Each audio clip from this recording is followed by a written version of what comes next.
Good afternoon, everyone. I'm Ashmit Singh, 24 BVD 0027, currently pursuing a Bachelor in Technology in Electronics Engineering, VLSI Design and Technology from VIT Vellore. I'm here to present my PowerPoint presentation or my video for Digital Assignment 1 under the guidance of Professor Sameer for the course Engineering Physics BPHY101L. So, today I am here to explain the topic of quantum idea, the module 3, which is Introduction to Quantum Ideas. Here, we shall start with the comparison between classical ideas versus quantum ideas. How can we compare classical and quantum ideas? It can be said that the classical ideas are very deterministic in nature because there are only two distinct types of matter, that is, either a particle or a wave. And we can tell about the definite position and momentum, that is, the particle or wave is always localized, whereas the quantum ideas are probabilistic in nature. That is, in quantum mechanics, there is no exclusive difference between particles and waves, and they are described by only one thing, that is their wave function. And here, we do not know about the exact position and the momentum, and the particles are not completely localized. Therefore, we can say that classical and quantum ideas hold very different approaches to solving every problem in real life. So, now let's look at a few experiments and the experimental observations, and we can see how classical mechanics failed to explain through their deterministic approach, and the quantum mechanics could explain those topics. So, first let's explore black body radiation. What is a black body? A black body is a perfect absorber as well as a perfect emitter of electromagnetic radiation. A radiation emitted by a black body when it is at a temperature greater than 0 degrees Kelvin is known as a black body radiation.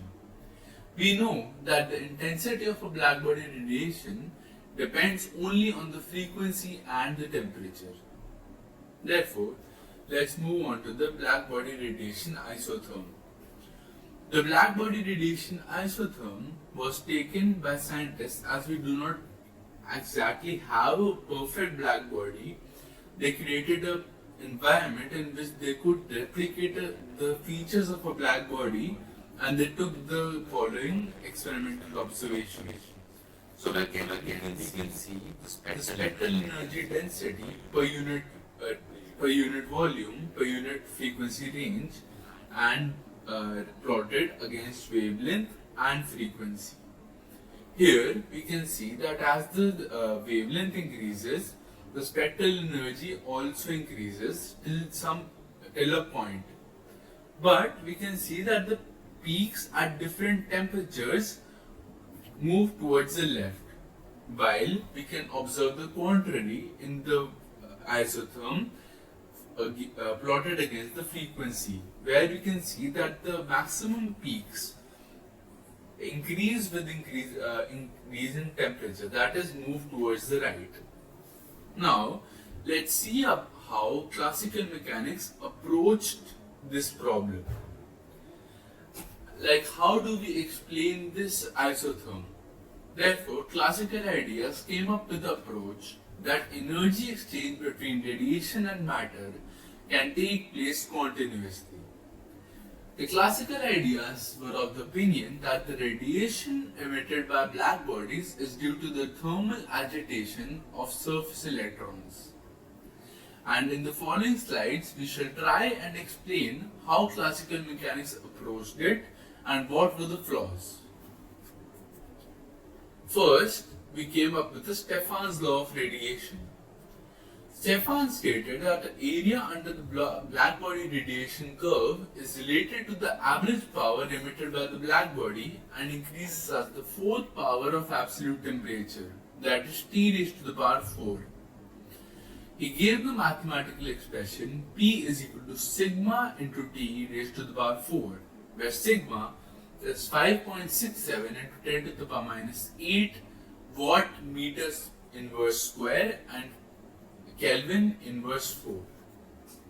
Then came Wien's displacement law. Wien stated that the shift in the peak corresponding to the lambda maximum is inversely proportional with respect to the absolute temperature. The mathematical expression that Wien gave was lambda max into T is equal to B, where B is Wien's constant and B is equal to 2.89 into 10 to the power minus 3 meter Kelvin.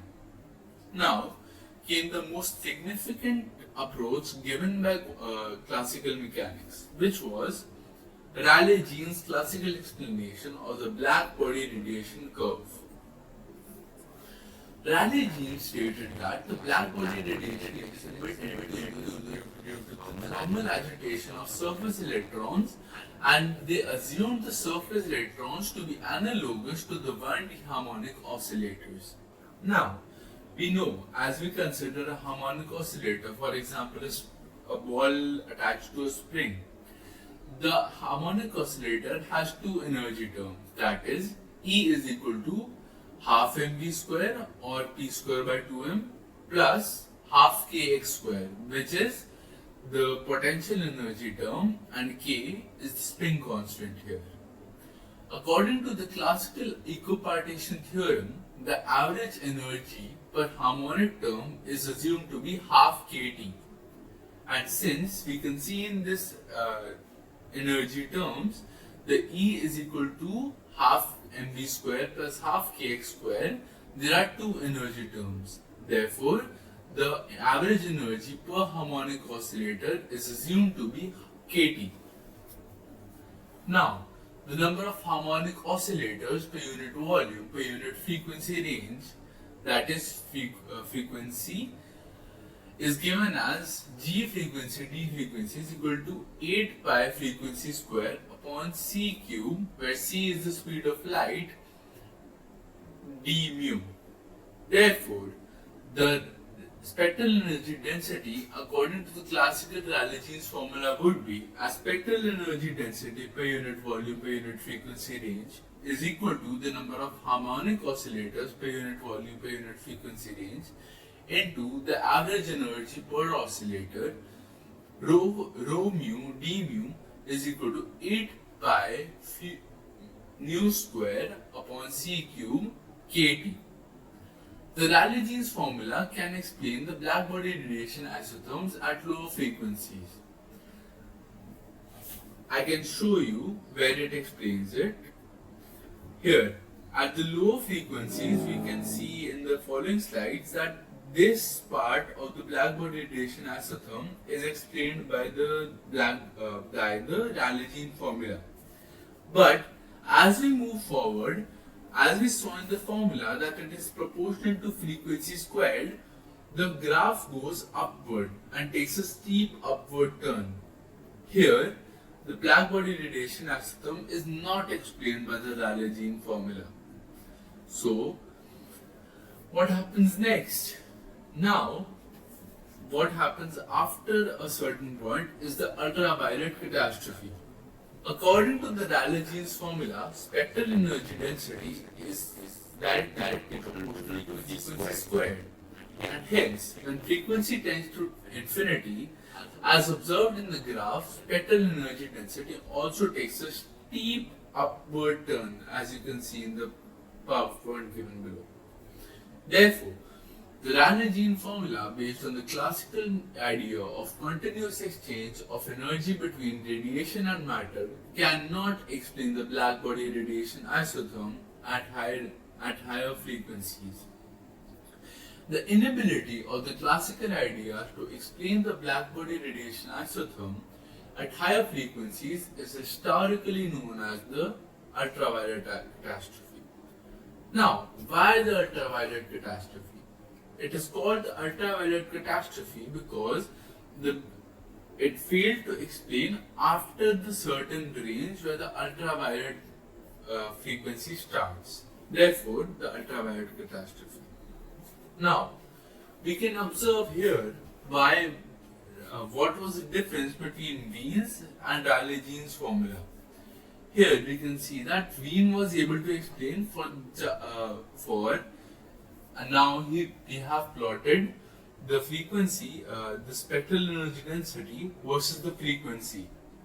So we can see here that Wien is the pink line and he could explain it for the latter part of the isotherm, that is at higher frequencies. Whereas Rayleigh-Jean's, which is with the yellow line, was only able to explain it for the lower frequencies, that is before the ultraviolet range. Therefore, now we had a need for a proper explanation for this black body radiation isotherm, and Max Planck came with it. In 1900, Max Planck came up with a theory and introduced us to the quantum ideas, which is the name of our module. Energy exchange between radiation and matter takes place in discrete steps. Now, these quantum ideas believe that electrons act as oscillators on the surface of the metal with a distribution of energy. That is, there are n number of oscillators and this collection of electrons have different energies, where E is equal to nh nu, where E is the energy, n are any integers, and frequency is equal to mu. Now, we shall move on to Planck's hypothesis. Planck succeeded in giving an accurate description of black body radiation and ultraviolet catastrophe was avoided. According to Planck's hypothesis, energy exchange between radiation and matter occurs in a discrete manner. Energy of radiation emitted by oscillating charges from the walls of the black body cavity must only come in integral multiples of h nu. That is, delta E is equal to nh nu, or E is equal to nh nu. While deriving the ozone expression, here is where Rayleigh-Jean's formula also comes in help. Planck picked up Rayleigh-Jean's expression for the average number of oscillators per unit volume per unit frequency range, that was 8 pi frequency square upon c cube, and he found out his own formula for the average energy of a Planck's oscillator, that is E is equal to h nu upon e raised to the power h nu by kBt minus 1, and hence spectral energy density per unit volume per unit frequency range is equal to average number of oscillators per unit volume per unit frequency range into average energy of each oscillator, and hence Planck's black body radiation formula came out to be rho frequency d frequency is equal to 8 pi frequency square by c cube up into h nu upon e raised to the power h nu by kT minus 1. Now we have to check whether the Planck's black body radiation formula was valid for both low frequency ranges and for the high frequency ranges. First, we can check for the low frequency ranges. So we can check that when frequencies are low, h nu will be very less than kT. Therefore, e raised to the power h nu by kT as h nu by kT is very less than 1. We know the expansion of an exponent when e raised to the power x, when x is very less than 1, that is 1 plus x plus x square by 2 factorial plus x cube by 3 factorial and so on. Therefore, e raised to the power x is assumed to be 1 plus x square, and here we can dictate all the other terms as the other terms become marginally smaller. Therefore, we can see that the formula after putting in the exponential expansion, you can observe that the formula becomes equal to the Rayleigh-Jeans formula. And we knew earlier that the Rayleigh-Jeans formula was able to explain the curve for the low frequency ranges, and hence the Planck's blackbody radiation formula was able to explain it for the low frequency ranges. Now, moving on to the high frequency ranges, and h nu will be greater than kBt, and as h nu by kt is greater than 1, hence the exponential contained in the expression h nu by kt is in the denominator in Planck's formula. Therefore, we can conclude that spectral energy density tends to 0. This is in accordance with the experimentally observed blackbody radiation spectrum, and it resolves the UV catastrophe. Hence, that is all about blackbody radiation isotherm. Now, in the same realm, that is the introduction to quantum ideas, which is our module 3, let's look at Compton effect and its experimental observations, and how both classical and quantum ideas approached to explain the Compton effect.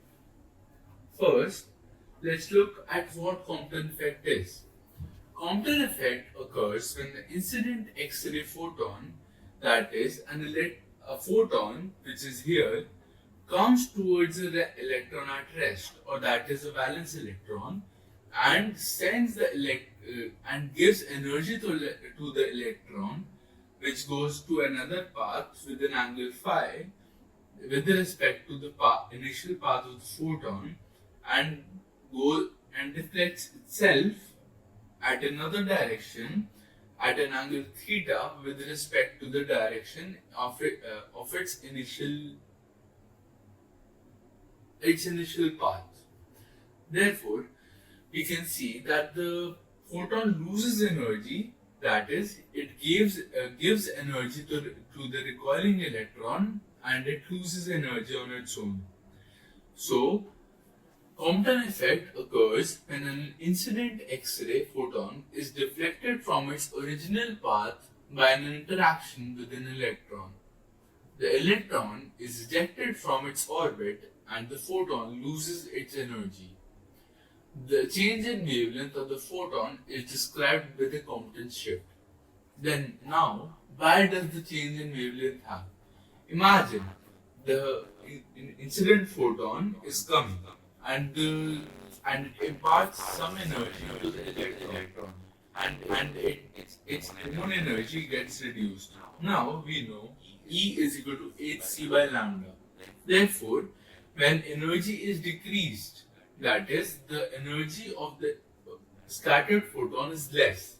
Therefore, as energy is inversely proportional to wavelength, the wavelength of the other scattered photon increases. Therefore, as a result of the collision, the electron recoils at an angle phi relative to the incident photon direction and acquires kinetic energy Ke and momentum Pe. This is the experimental setup, that is the X-ray source, the collimating slits, the graphite target where the photon at rest is, and the detector. Now, this detector, that is the angle, and the theta is the angle between the graphite block origin and the ray detector, and this theta ranges from 0 to pi, that is this 0 to pi. X-ray detector measures intensity versus frequency. Now, we shall see what Compton effect was and how the classical expectations differed from the actual explanation. The classical expectations stated that interaction of high energy electromagnetic radiation with the electrons of the graphite or the carbon atoms. Since the energy of the X-ray radiation is too high to be absorbed by a free electron, the incident X-ray would provide an oscillatory electric field which sets the electrons into oscillatory motion. Hence, electrons should emit electromagnetic radiation with the same wavelength but with an intensity I which depends on the initial radiation intensity I naught. And we can see that it is not true at all. Hence, varied from the reality. But the actual explanation was, but experimentally it was observed that the wavelength of the scattered X-rays increases by an amount delta lambda, which depends only on the scattering angle theta, which we will see in the mathematical expression further on.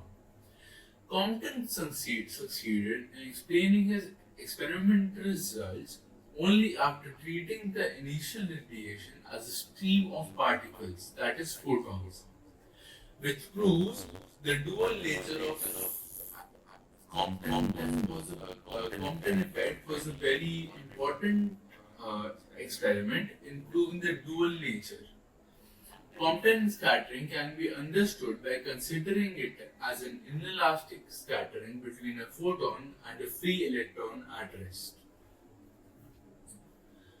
Now we shall move on to the Compton shift equation. We have many, as we saw in the experimental setup, that is here, we can see that here the incident photon loses energy and the recoiling electron gains energy. So we know that this is the elastic collision and hence we can apply the conservation of energy and momentum. Therefore, we can see here that after applying the conservation of energy, that is the gain, energy lost by the photon is the gain in kinetic energy by the electron, which is h nu minus h nu dash, which is the scattered photons frequency, is equal to kinetic energy of electron as it was at rest earlier, and the conservation of momentum, that is P of photon initial is equal to P electron plus P final.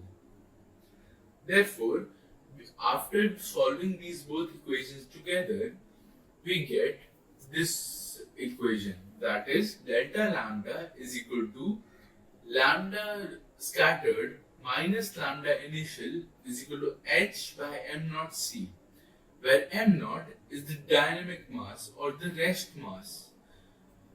Photons can never be at rest, so this will be the rest mass of the electron, m naught c into 1 minus cos theta, where theta is the scattering angle. Now, this is by considering particle nature of the radiation. Lambda dash would be the Raleigh's peak, and lambda would be the Compton's peak. After applying the conservation of energy and momentum, the change in wavelength between the scattered photon lambda and the initial incident photon lambda is this formula. Change in wavelength delta lambda is called the wavelength shift and depends on the rest mass of the free electron m naught and the scattering angle theta, but not on the energy of or the wavelength of the incident photon. Here, theta is the angle between the incident and scattered photon. Now, what is Compton shift, which is the delta lambda? Compton shift is the amount of wavelength of the incident photon changes by scattering between a photon and an electron. That is delta lambda is equal to lambda dash minus lambda. Now, we shall look at a few more important relations that are useful in understanding the Compton effect. That is that is the relativistic energy is E is equal to under root P square C square plus M naught C4. Now, photons can never be at rest because rest mass of a photon is 0. Therefore, if the rest mass becomes 0, then energy is equal to Pc. And hence the energy of the electron can be expressed as using this expression only. And now we know that the theta is the angle between the incident and the scattered photon. For theta is equal to 180 degree, that is for the back scattered photon, maximum kinetic energy is imparted to the recoiled electron. We will look at this in the next slide. Here are the graphs that we will be looking further on. Now, these are the graphs pertaining to Compton effect. The graphs for here are non-zero angles show two peaks, one at lambda and one at lambda dash greater than lambda. Here, the lambda dash is the Raleigh's peak and the lambda is the Compton peak. Now we can see when theta, that is the scattering angle, is 0, then there is a uniform graph and there is no Raleigh's peak. But when theta is 45 degrees, then we see another peak and the lambda dash is greater than the lambda. Therefore, because the lambda dash is due to interaction with the valence electrons, that is the relatively free electrons, and the valence electrons, when provided a sufficient amount of energy, are freed, and then they become free electrons. And further on, we can see that this is the delta lambda, that is lambda and the difference between lambda and lambda dash. Therefore, we can see that with increase in scattering angle, we can see that the Compton shift also increases. And at theta is equal to 135 degrees, there is quite a large delta lambda. Therefore, we can see that it is a very important experiment in explaining the dual nature, as we considered it as a beam of electrons. Now we can see a few mathematical expressions and some questions as well.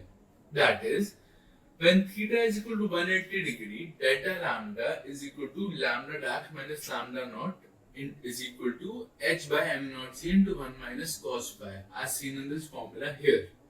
Therefore, when cos theta is equal to 180 degree, when theta is equal to 180 degree, then cos 180 is equal to minus 1. Therefore, the delta lambda would be 2h by m naught c, which is a value that we usually learn, which is 4.84 picometers or 0.0484 angstroms. And we can also observe that first, photons can never impart 100% of their energy to the electron here, because if the energy of the photon becomes 0, then it would become at rest, and rest mass of the photon is 0. Therefore, it can never be at rest, and hence we do know that the photon can never impart all of its energy to the electron. Now, can the Compton scattering effect take place for any kind of electromagnetic wave? The answer is yes. It can take place for any electromagnetic wave, as scattering is not dependent on anything except the scattering angle for the photons. And now, can we observe this Compton scattering for any kind of EM waves?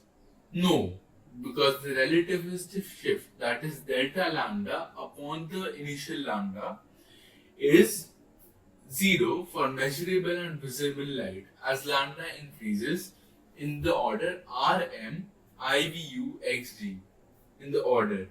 Therefore, scattering does take place for visible light as well, but scattering is not visible to us as the relativistic shift is very less.